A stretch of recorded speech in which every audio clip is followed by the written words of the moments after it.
Ladies and gentlemen, boys and girls, children of all ages, welcome to the Robert Sports Show. I'm your host, Robert. All right, we are 39 days away from the great American race, the 2026 Daytona 500.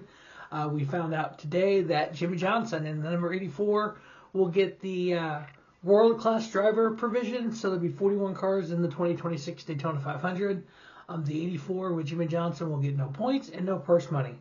So obviously just running it for the sponsor only, which obviously brings money to Legacy Motor Club.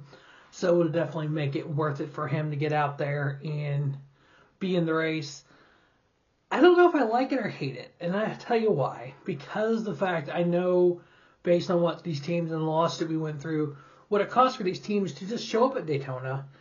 And sometimes the lack of car count. That's obviously people have an issue with nowadays. So I don't know if it's a good thing or a bad thing. I do like the fact that it's a world-class driver, obviously a 7-time NASCAR champion. Of course he's a world-class driver, that he's guaranteed a starting spot. I know back in the day we had the, quote, champion provisional. And if a champion failed to qualify, they were automatically in the field. Made it 43 versus 42. And a lot of people say, bring back to 43-car fields. Here's the thing, folks. Those are 42-car fields. The 43 position was for the champion provision only. But we also had a lot of the end of Bill Elliott's career, Terry Labonte, Dale Earnhardt, Dale Jarrett. A lot of their career ended with them literally using that. They had 5 a year they could use, if I remember correctly. Them using those provisionals to get in the field to help a team, starting up team. You know, Dale Jarrett did that for Michael Waltrip Racing in the 44 UPS car, and then David Rudiman took over the 44 at after 5 races, and then I think Michael McDowell took over the 00. So for the Great American Race, Daytona 500, yeah, I'm all for it. I still think they should get a piece of the purse. Obviously, we're not going to bring just, David Strimming in to put in there. He's not a, quote, world-class driver. But we're going to bring in the Eloy Castellanos from last year, Jimmie Johnson, maybe a Lewis Hamilton one year. People like that people may tune in to watch. So I think they should still get a purse. But obviously, it's just my opinion. Anyway, we are 39 days away, which actually was ironic that we're talking about this today because, and if you see the little picture, you'll know. If you're an older fan, you'll know. Bill Elliott had qualified for the Busch Clash. Didn't have a ride, and I believe it was Chip Ganassi that put that together, that 39 Coors car for him for the Busch Clash, if I remember correctly. Without researching that, I saw the car, and that's the first thing I thought of, because I know he didn't run it in the actual race. I thought it was either the All-Star race or it was the Clash. So, ironic we're talking about that when that kind of thing happened back then. All right, so we're going to profile car 39 like we've done 105 or 104 through now 39. Obviously, if you watched Robert Sports Show before, I got a couple places I do videos, and I kind of like doing the ones in this office because of the Jeff Gordon picture and the fact I'm wearing a William Byron shirt. You see how long I've been a 24 fan. 1992 actually, when he took that first race at Atlanta, drove the 24. So anyway, so 39, card number 39. Obviously, the first person besides that Bill Elliott picture I used there, I think of Ryan Newman when he first drove for Stuart Haas. 424 starts for the 39 in the Cup Series, 4 wins, 46 top 5s, 136 top 10s, 11 poles, 51 different drivers, only one driver ever won in it. And the first race for the number 39 in the Cup Series was September 11th, 1949. The last race was November 17th, 2013. 355 times it was a Chevrolet, 28 Mercury, 27 Ford, 22 Pontiac, 9 Dodge, 6 Oldsmobile, 3 Hudson, 3 Kaiser, which I'm never going to look this up. I've seen this on several of these. 3 Plymouth and 1 Chrysler. Ryan Newman, 180 starts, the only driver to win with the number 39 on the door with 4 wins. Matter of fact, he is one of 3 drivers to win an Xfinity Series with number 39 on it as well. 30 top 5s, 78 top 10s, an average finish of 15.1. Friday Hasler. That's a name I've never came across. Friday Hasler. 116 starts in the 39, 11 top 5s, 43 top 10s, 17.1 average finish. Now, next year, we want to do this countdown again. Next year, I'm gonna basically concentrate on Cup and kind of learn more about some of these drivers and about the car owner who owned it at that time and whatnot, and kind of look through some of just on the Cup side because there's more stats there for them. Blackie Waggerin, 26 starts, average finish 29.6. Billy Carden, 9 starts, 2 top 10s, average finish of 23.0. Herb Tillman, 9 starts, average finish 25.0. Leroy Yarborough, 7 starts, 2 top 10s, average finish of 16.6. Now, of the 51 drivers that drove the number 39 in the Cup Series, I only talked about 6. You can go to driveraverages.com and you can see the full list there as well.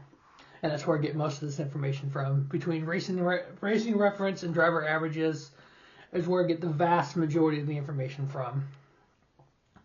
Races for the Xfinity Series, 61 drivers started 620 races in the Xfinity Series in the number 39.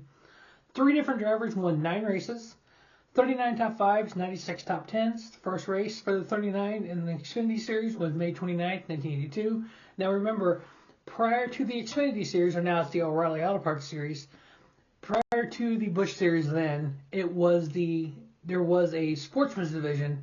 There is not a lot of stats for the Sportsman Division. A lot of those tracks in NASCAR didn't really keep track of that information. I don't know why. I guess no one thought about it or got lost over the years. But a lot of the O'Reilly Auto Parts Series stats start in 82 is when the modern era for it started. And that's all those stats are available. And it's the same way with the Cup. Most of the Cup stats are available, go way back. It's like some of the convertible stats and some of the other series are not, but Cup are from 1949 on, which is when the Cup Series started. Modified started in 48. That's when they had the Streamline Hotel meeting in December of 47. But a lot of those modified numbers are the same way. Those stats aren't available from 1948 through 1985.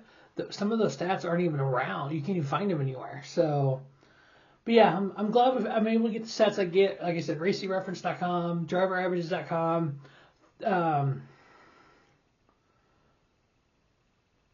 Oh gosh, there's another one I go to as well. Third something racing.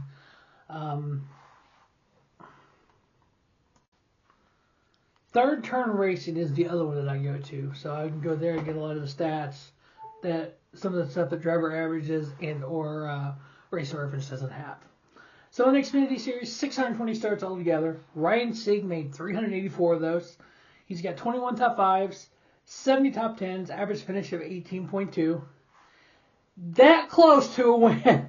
Oh, so heartbreaking for Ryan Sieg at that race. That was it Sam Mayer that beat him by that much. Steve Grissom, 30 starts in the number 39, 1 top 5, 4 top 10s, average finish of 20.4.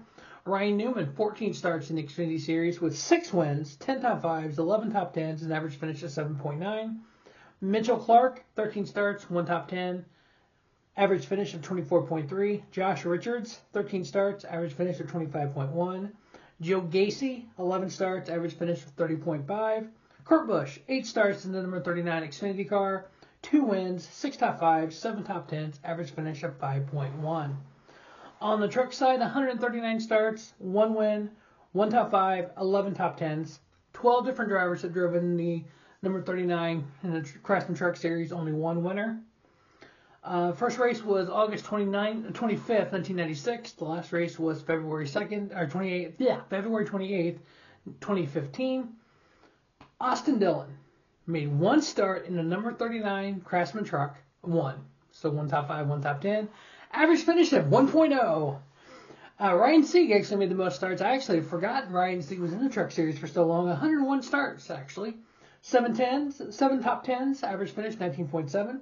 Steve Portinga, 22 starts, 2 top 10s, average finish of 20.6. Jason Small, don't know if it's any relation to James Small or not. 3 starts, 1 top 10, average finish of 18.0. Jeff Spriker, 3 starts, average finish of 26.0. And then Ryan Lynch, 2 starts, average finish of 24.5. All right, we are 39 days away from the Great American Race, which that is 14 days before, or 14 days before that will be the Cookout Clash at Bowman Gray.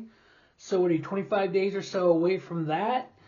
We still haven't found out the format for next year yet. I was expecting this week, and it is only Wednesday. We still could get it, if not next week. I know there's a test coming up at North Wilkesboro. It's actually open to the public. I saw that online.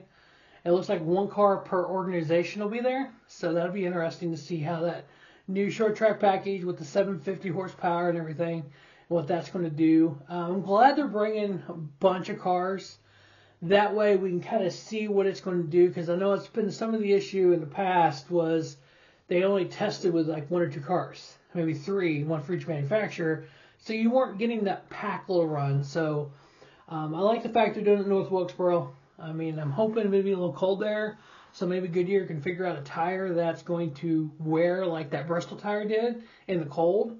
Because if you remember that Bristol tire from April a couple years ago, where that some bitch wore out, which was great, put on great racing, they brought the same tire back with the temperature just a little bit lower, and the damn thing wore like concrete. So it's like, what the hell, you know? Goodyear's doing what they can, NASCAR's doing. I know everybody, all these engineers on social media knows exactly how to fix it, but NASCAR won't listen to them. Whatever, guys, whatever. I think the people with NASCAR in these 36 teams are a little smarter than some dude on X going, all you gotta do is this. So I don't know how to fix it. I know, throw the car away and start over. Yeah, you don't really want to cost every single organization $30 million, but hey, you know, we could do that, you know. Don't know who's paying for it, but you could do that. And yes, it would, because you think about it, when they started with this car, they had to buy all new parts, all new tools and everything. So to reverse that back and then buy everything you need to do to build that car, it would cost quite a bit of money. Now, that came from College Racing CEO Chris Rice, so that number. So I don't know. They're working on it. That's all I know. I'm fine with what they're doing so far. I've enjoyed all the races.